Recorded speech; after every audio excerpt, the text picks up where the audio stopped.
Mm-hmm. Andrew with Total Clinic Solutions and Omni Chiro tables. Just going to go over a little bit of information as far as the headrest. If you get either a brand new table or even a brand new gas shock to put in here, just a couple of things to keep in mind.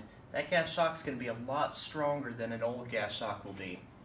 Because of that, we recommend actually using the right side to push down with your feet to release that. And then also, whenever you have it released, whenever you're wanting to push it back down, push down towards the table, kind of going straight down over the gas shock. And that's going to be able to push straight down, and it'll work nicely for you. If for some reason you decide, well, I'm just going to push back here on a brand new gas shock, having that fully engaged, I'm not able to get that to go down very easily versus pushing right here. It's a lot easier. Just like I said, a couple of little tips to get that moving nicely for you. Hope you have a great day.